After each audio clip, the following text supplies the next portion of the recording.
Okay, Georgie, I got another one of my great inventions. Okay. Okay, it doesn't look like much, but it has abilities to send brain waves to you. So I'm just gonna put this over your head and you're gonna keep it like that, okay? All right. All right. You don't feel it, but it's already working. Okay, so actually put this elastic around your wrist. We're gonna need it later. So I got my crazy symbols. Remember my symbols? I Yeah, got all, can you see those? I can see I them. got all my different symbols here. All kinds of different, they're sort of like the ESP symbols, but much more sophisticated. I drew them by hand. Yeah. That's sane, isn't it? Okay, just gonna go like this because you're holding the camera. You tell me when to stop as I pass my finger over the cards. Stop.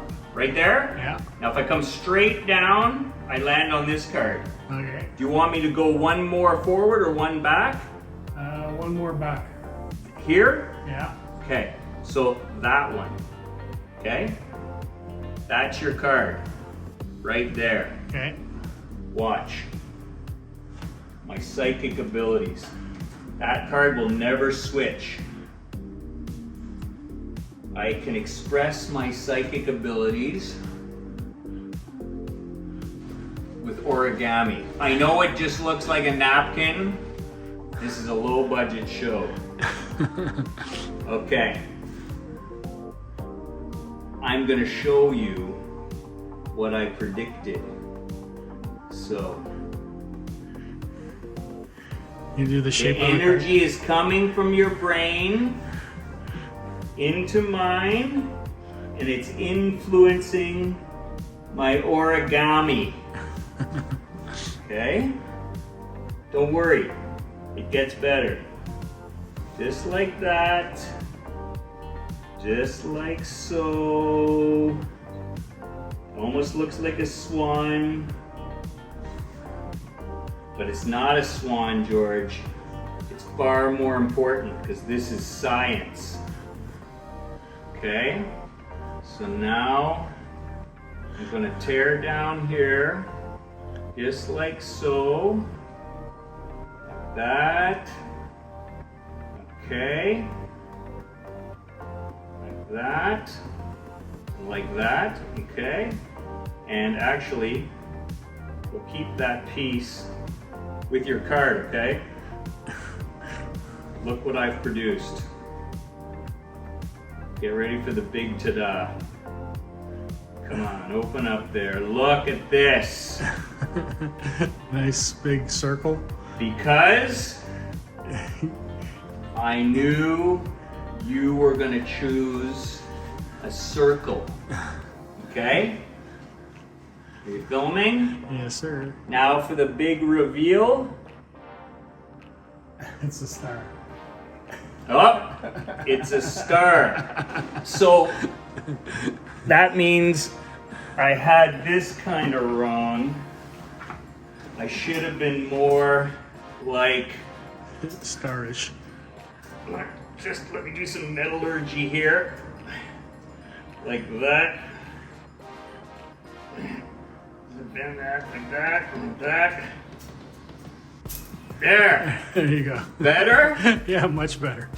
But wait, there's more. I tore a circle out. So how did I do this? The big reveal, George.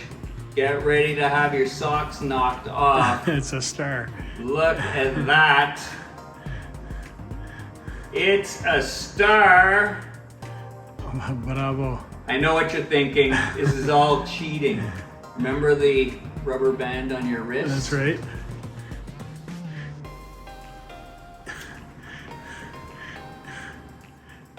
I knew all along. Look at that. Ta-da! That's awesome. Very nice. Very nice. You're watching Circle Square. No, you're not. It's the Sunday Morning Magic Show. I just couldn't stop myself from doing that. That's a show, a real show that I watched growing up, and they did that trick at the beginning of it every time.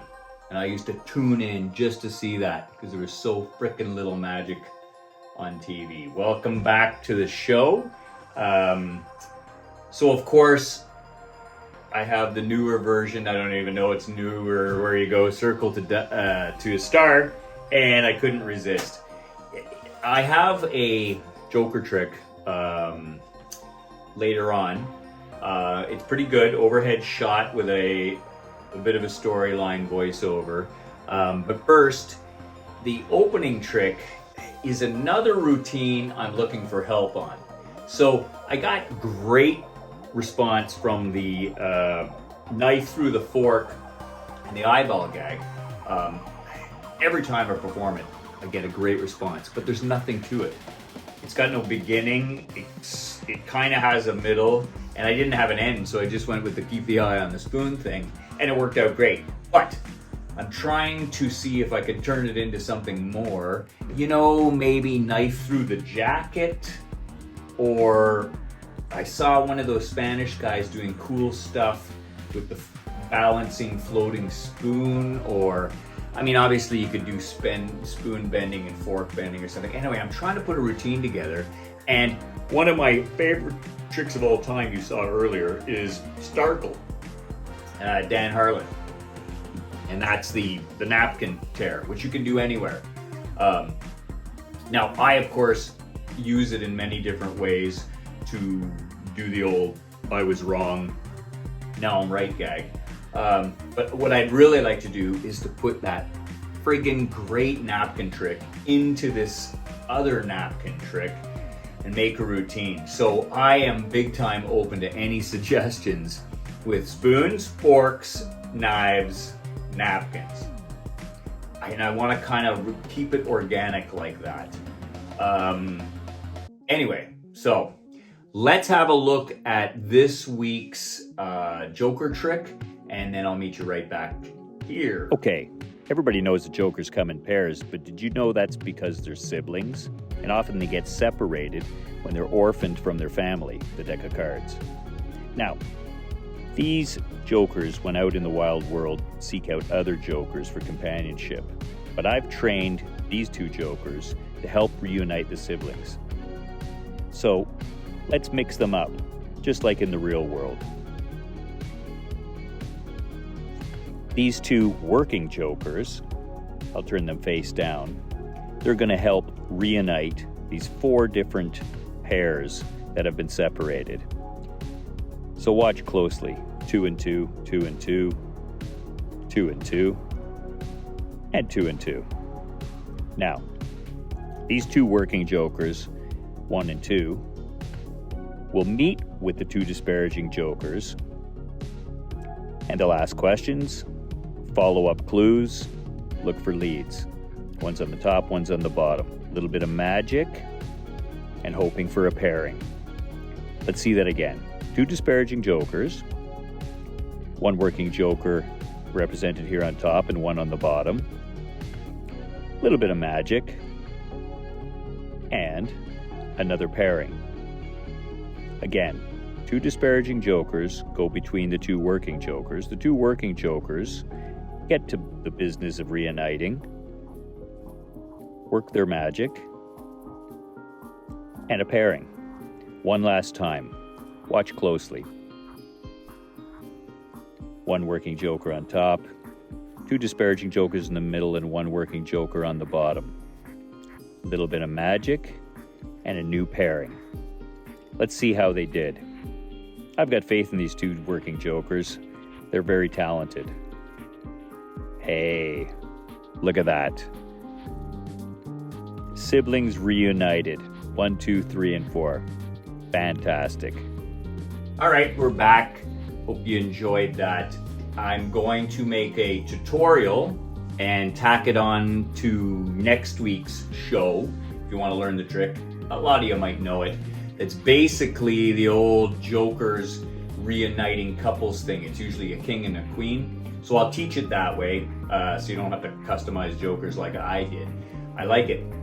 I like it because my whole thing with the big Joker routine, which is practically the whole reason why I started this Sunday morning magic show, the whole point is to have effects that suit the narrative, suit the story.